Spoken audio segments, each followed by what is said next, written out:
She destroyed the Attorney General on live television, exposing a DOJ spiraling into political obedience, erasing protections, and silencing whistleblowers. Every dodged answer revealed a deeper crisis of power and corruption. And you're about to watch the moment the mask slipped in real time. We're joined by the Vice Chairman of the full committee. Senator Murray is recognized. Thank you very much, Mr. Chairman.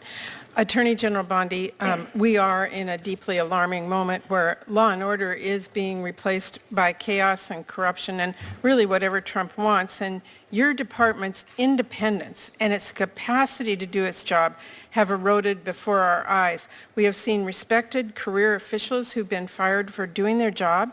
Thousands more are being pushed out with your buyouts and the threat of mass firings, and entire divisions are being eliminated, and grants have been canceled illegally. So I have questions about how and why those decisions are being made, and importantly, whether you're adequately resourcing DOJ to do its job. But before I turn to my questions, I do want to raise my alarm about the troubling pattern of trampling basic rights. Detainees, including U.S. citizens, being shipped overseas without any due process. Elected officials are detained for conducting oversight, and a U.S. senator gets tackled to the ground for asking questions at a press conference. This is not the country I know or the values I believe in, and I hope that colleagues on both sides of the aisle will agree with that. Now, to the questions. Yesterday, and I know that Senator Van Hollen raised this issue, a former DOJ attorney filed a protected whistleblower complaint accusing Deputy AG Emil Bove and senior DOJ leadership of defying court orders, including through, quote, lack of candor, deliberate delay, and disinformation, unquote. The complaint also accuses this administration of firing the whistleblower for, quote, telling the truth to the court. These allegations are deeply concerning. Now, I know you said that you can't discuss the case, but can you confirm that you agree that this administration should follow court orders? We will follow court orders, Senator. The entire administration will follow court orders. The problem arises in the district courts. All these district courts throughout the country are tying our hands. And here's how we will follow them when we get to the United Supreme Court. I need to ask we're winning. a number of questions. And so, yes, I know we're you following the orders of the court. Let me ask my questions. Can you confirm you will not allow any conduct like what is alleged to continue at the DOJ? I'm not going to talk about anything that's alleged. What I will talk about with you, hold on, you asked me a question and I get to answer it. What you asked me, alleged conduct that's part of a pending whistleblower lawsuit that was filed on the eve prior to Emil Bove's hearing today. I'm not asking about that suspicious. Hold on, let me keep going. I would run through a wall for Emil Bove and Todd Blanche. Like to continue with my questions. I have very limited time. Senator Murray. Thank you. I just want you to confirm for this you will not allow conduct like that at the DOJ. Yes or no? I will always support and defend Emil Bove, and I will defend Todd Blanche. They are two of the finest people I know and two of the ethical people I know. I was asking about the conduct. Let me keep going here. Now, in April, DOJ abruptly terminated over 300 public safety grants that had already gone through a very rigorous and fair and apolitical application process with no explanation. This is funding to investigate and prosecute drug trafficking, to support foster care kids who experienced abuse or neglect, to expand access to forensic exams to prosecute violent crimes like sexual assault. These really senseless cancellations have already forced public safety organizations to cut employees and services. So I want to ask you, when you cut off the community-based violence intervention and prevention initiative funding, were you aware it is used to prevent and reduce violent crime? Yeah, Senator, you weren't here for that, so I'm going to have to repeat myself. We have cut grants. I think we've cut 6%. But if we have cut a grant that you feel should not be cut, please reach out to me. I will personally look at it. We've turned multiple grants back on. Okay. We have an appeal process. But if you want to come to me directly, I would be happy to sit down with you and look at that and help you. I'm happy. I appreciate Again, we're doing everything we can. Okay, but let me just ask you, when you cut off the expanding access to sexual assault forensic examination grant, were you aware that that grant helps our authorities prosecute rape and sexual assault?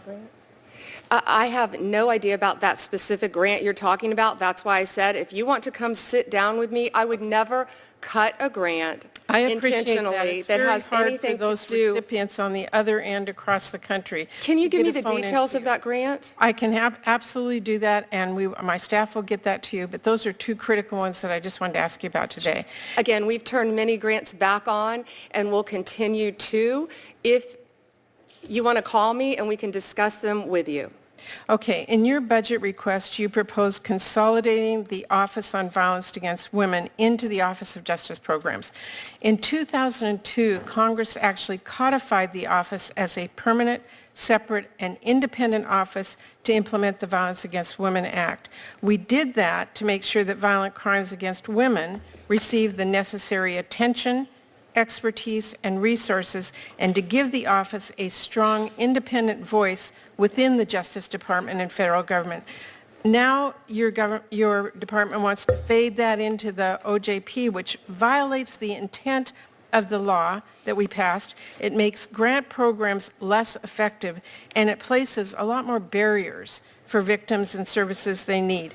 And I see that you're cutting the office's resources by about a third. So will you commit to us, the Appropriations Committee, to follow the law and maintain OVW as a separate grant entity? I will follow the law, but I will not keep that as a separate grant entity. You and I can disagree all day long on what the law is. Well, that's being consolidated into the Office of Justice Programs. so if I'm you're- not going to cut, let me answer, I'm not going to cut anything that's going to hurt violence against Not women. my question. It will eliminate I'm asking, just for your information, Attorney General, in 2002, we codified the office as a permanent, separate, and independent office. So that you need to go back and take a look at that. I know my time is up. What you just witnessed wasn't a routine oversight hearing. It was a warning flare. Senator Murray laid out piece by piece how the Department of Justice has drifted from its constitutional anchor and is now functioning like a political arm of a single individual. Her questions weren't about ideology. They were about institutional decay, the rule of law, and the rights of Americans who are supposed to be protected by the very agency she was questioning. In response, the Attorney General gave the same evasive performance we've seen again and again. Vague commitments to follow the law, open loyalty statements to specific political figures, and a refusal to condemn behavior that would get ordinary citizens jailed. Let's break down what happened. A protected whistleblower accused DOJ leadership of defying court orders. Senator Murray asked a simple yes or no question. Will you ensure this conduct does not continue? Instead of accountability, the Attorney General offered personal loyalty pledges to her subordinates. That is not independence. That is not oversight. That is not justice. And when Murray pressed for clarity on illegal grant cancellations, grants used to prosecute violent crime, support abused children, expand sexual assault forensic exams, and combat trafficking, the Attorney General admitted she had no idea what was cut or why. She didn't even know grants tied to rape prosecution were eliminated. This is the nation's top law enforcement official. How do you not know when sexual assault funding is slashed? How do you defend an office consolidation that violates a law Congress wrote specifically to protect victims of violence? How do you justify dismantling the Office on Violence Against Women, an office created because victims were being ignored, and then claim victims will somehow be protected through a larger bureaucracy?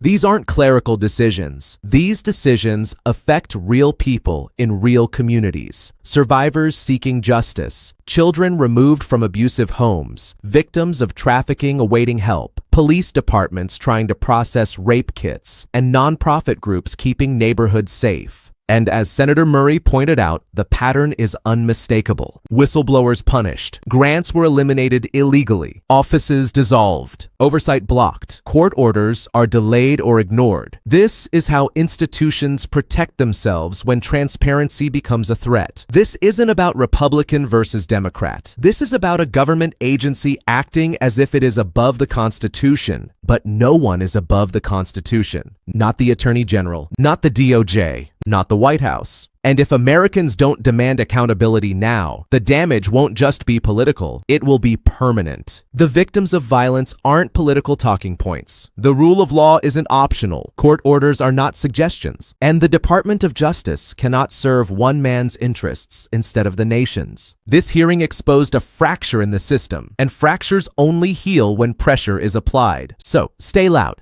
Stay engaged, share this video so more Americans understand what's happening behind closed doors. Subscribe if you refuse to let corruption hide in the shadows. Justice only survives when the people defend it. She destroyed the Attorney General on live television, exposing a DOJ spiraling into political obedience, erasing protections, and silencing whistleblowers. Every dodged answer revealed a deeper crisis of power and corruption. And you're about to watch the moment the mask slipped in real time.